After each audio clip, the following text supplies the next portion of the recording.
Hi అందరికి. ఇప్పుడు ఈ మధ్యన హర్ష సాయి గురించి బాగా ఆరోపణలు వస్తున్నాయి కదా. కొన్ని యూట్యూబ్లలో చెప్పుకుంటారు. ఏమని చెప్పుకుంటారు అంటే ఆయన కొన్ని యాప్లు యూజ్ చేస్తాడు, బెట్టింగ్లు యూజ్ చేస్తాడని చాలా మంది చెప్తా ఉన్నారు. అంటే ఆయన కొన్ని మంచి పనులు చేస్తూ కొన్ని డబ్బులు యూట్యూబ్ ద్వారా వచ్చేటి అన్ని దాన ధర్మాలు చేస్తా ఉన్నాడు. ఆ దాన ధర్మాలు చేసడం వలన కొందరు ఓర్చుకోలేని తలంతో ఇలాంటి ఆరోపణలు అతని మీద పెడతారు అని కొంచెం మనకు ఇబ్బందిగా అనిపిస్తుంది. వాస్తవానికి ఏంటంటే ఒక డబ్బులు ఉన్న వాళ్ళు మాత్రమే దాన ధర్మం చేయాలని ఏం లేదు. డబ్బులు లేని వాళ్ళు కూడా దాన ధర్మాలు చేస్తారు. ఎందుకు దాన ధర్మాలు చేస్తారు? డబ్బులు లేని వాళ్ళు కొంచెం ఒక 10 రూపాయలన్న దానం చేస్తే ఇంకా ఉన్న వాళ్ళకు కొంచెం ఆలోచన కలిగి వాళ్ళు 1000 రూపాయలు, 10,000, 1,00,000 రూపాయలు ఇట్లా దానం చేస్తారని. ఒక లేని వానికే దానం తత్వం కలుగుతుంది. వాళ్ళకు ఆ గుణం ఉన్నది కాబట్టి మనకి ఇంత డబ్బు ఉండి మనం ఏం చేసుకుంటామని దానం చేస్తారు అనే చిన్న ఆలోచనతోని ఎవరైనా దానం చేస్తారని కొందరు లేని వాళ్ళే ఎక్కువ శాతం ముందుకు వస్తూ ఉంటారు. దానికి దానం చేసిన ప్రతి ఒక్కరికి బాగా డబ్బులు ఉండి దానం చేస్తాడు అని ఎప్పుడు కూడా అనుకోవద్దు. బాగా డబ్బులు ఎక్కువ ఉంది కాదు. అందరూ కూడా వీడియోలాగా దానం చేసి 500, 1000 రూపాయలు, 10 రూపాయలు దానం చేసి యూట్యూబ్లలో పెట్టుకోవడం వల్ల వాళ్ళకు బాగా లైక్లు వస్తాయి, ఇలా మనం బాగా పైకి వస్తామనే ఉద్దేశంతో కాదు. చాలా మంది మారాలి, మార్పు కోసమే ఒక చిన్న ప్రయత్నాలు చేస్తాం. ఇప్పుడు నా సొంటలు కానీ ఎవరైనా కూడా ఆ రకంగానే అజయ్ సాయి చేసిండు. ఆ చేసే వ్యక్తిని కూడా వద్దు, నువ్వు దాన ధర్మాలు చేయొద్దు అనే కోణంలో వాళ్ళు తీసుకొచ్చి అతని మీద ఒక నింద మోపుతా ఉన్నారు. ఇది ఒక ఫేక్, ఇది ఆ ప్రతి వీడియో అవి ఫేక్ అని అంటా ఉన్నారు. అతను అన్ని ఫేకులు వీడియోలు చేసుకుంటా ఈ రకంగా డబ్బులు డూప్లికేట్ డబ్బు అని చెప్తా ఉన్నారు. ఆ డబ్బు ఇచ్చే వాళ్ళు, ఆ తీసుకునే వాళ్ళు కూడా మొత్తం వాళ్ళ ఫ్యామిలీకి సంబంధించిన వాళ్ళే. అడిగి పోయి మంగళ షాప్లో పోయి కటింగ్ చేసుకుని వాళ్ళకు పేదవాడని డబ్బులు ఇవ్వడం అనేది అదంతా ఫేకు అని చెప్తా ఉన్నారు. అది నిజంగానే ఫేకు అయ్యేది ఉంటే ఒరిజినల్గా మీరు చేయండి, ఒరిజినల్గా మీరు దాన ధర్మాలు చేయండి. చాలా మందికి డబ్బులు బాగా ఉన్నాయి, కోట్లు ఉన్నారు, అందరు డబ్బులు ఇన్కమ్ ట్యాక్స్ కడతా ఉన్నారు. అలాంటివి చేయకుండా పేదోనికి ఇవ్వండి. మీరు వచ్చే జీతాలకి వెళ్ళి ఓ 5%, 1% ఇచ్చినా కూడా పేదవాళ్ళ వాళ్ళు బాగుపడతా ఉంటారు. ఆ రకంగా చేయకుండా ఎవరో దానం చేసే వాళ్ళ మీద మీరు ఇసుకపడడం అనేది కరెక్ట్ కాదు. అతను చేసేది యాక్షన్ అన్నప్పుడు ఒకప్పుడు నుంచి ఇప్పటి వరకు సినిమా హీరోలు ఉన్నారు, వాళ్ళు చేసేది యాక్షన్ కోసమే కదా, యాక్షన్ చేస్తా ఉన్నారు.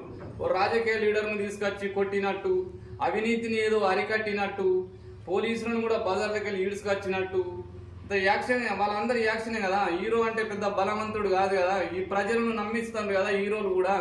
చాలా మంది, అందరి పేర్లు చెప్పడం అవసరం లేదు, అందరికి దాదాపుగా తెలుసు. ఒక సినిమాలో హీరో ఏం చేస్తాడు? ఫైట్ చేస్తూ ఉంటాడు, 10 మందిని కొడతాడు. 10 మందిని వర్జిన్గా కొట్టగలుగుతాడా? అది యాక్షన్. ఒక రాజకీయ లీడర్ను బజార్లో గుంజుకొస్తా ఉంటాడు, సినిమాల్లో రియల్గా గుంజుకు రాగలుగుతాడా? అంటే అది యాక్షనే కదా. అంటే దాన్ని మీరు చూసి ఆనందపడతారు. కానీ ఒక దాన ధర్మాలకు ఈ రకంగా కూడా చేయొచ్చు అని ఒక వ్యక్తి వర్జిన్గా చూపెడితే కూడా దాని యాక్షన్ అనే దాని కోణంలో మీరు మాట్లాడుతున్నారంటే అది ఎంతవరకు కరెక్ట్ కొంచెం ఆలోచించుకోండి. దాన్ని అరికట్టాలంటే యాప్లు బ్యాన్ చేయాలి. హర్ష సాయి కూడా ఏమని చెప్తాడు, యాప్లు అనేవి బ్యాన్ చేస్తే ఏదైతే పబ్లిక్ నష్టం అనేది ఉంటుందో వీటిని ఎందుకు బ్యాన్ చేస్తలేరు? నేను ఒకరిని ఆపితే అందరూ ఆపరు కదా, నేను ఒక పద్ధతిగానే చేస్తానా, ఇవి చేయడం వలన 10 మందికి ఉపయోగపడుతుంది, నేను ఆపితే ఇంకా తప్పు చేసామని దాన్ని కరెక్ట్గా డేరీగా మాట్లాడుతాడు. మీరు డేరీగా దాన్ని బంద్ చేసే ప్రయత్నాలు చేయండి.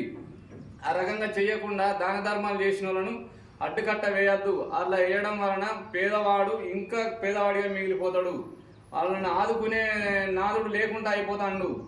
అందరూ ఎకరాల కొద్దీ భూములు, కోట్లు విలువ గల భూములు సంపాదిస్తారు, కానీ ఒక పేదవాడికి ఒక ఇల్లు కట్టేయలేకపోతా ఉన్నారు. నాకు ఇంత డబ్బు ఉన్నది, నాకు ఇంత ప్రాపర్టీ ఉన్నది, నా కెపాసిటీ ఇదే అని చెప్పుకుంటారు. కానీ నేను ఇంత దాన ధర్మం చేస్తాను అని కూడా ఎవరు, ఏ నాయకుడు కానీ ఏ హీరోలు కానీ బాగా ధనవంతులు ఉన్నారు, అందరూ ముందుకు వస్తలేరు. ఏదో కొన్ని చేసుకుంటా మేము ఇంత చేసినామంటారు. ఒక పేదవాడు 10 రూపాయలు చేస్తే వాళ్ళు 10 కోట్లు చేయాలి. ఆ 10 కోట్లు చేస్తారా? 10 రూపాయలు పేదవాడికి 100 రూపాయలే ఉంటాయి, వాడు 10 రూపాయలు ఇస్తాడు.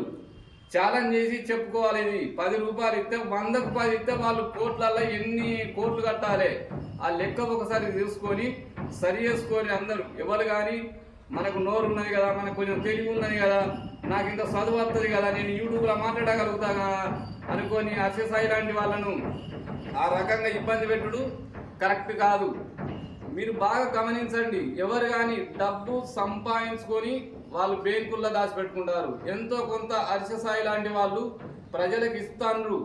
అది యాక్షన్ అని మీరు అంటారు. ఒకవేళ యాక్షన్ అయ్యేది ఉంటే అది రియల్గా మీరు కూడా చేసి చూపెట్టుకోవచ్చు. మీరు రియల్గా డబ్బు దానం చేసి మీరు మంచి పేరు సంపాదించుకోండి. యాక్షన్ చేసేవానికి అంత మంచి పేరు ఉంటే మీరు రియల్గా మీరు దానాలు చేసేది ఉంటే మీకు ఇంకా మంచి పేరు వస్తుంది కదా. అది దృష్టిలో పెట్టుకొని ఆ చెప్పడాలు, ఆ నిందన మోపడం అనేది టోటల్గా బంద్ చేయండి. బంద్ చేసి మంచి మార్గాన్ని ఎంచుకోండి, మంచి మార్గంలో నడవండి. ఇది పద్ధతి కాదు.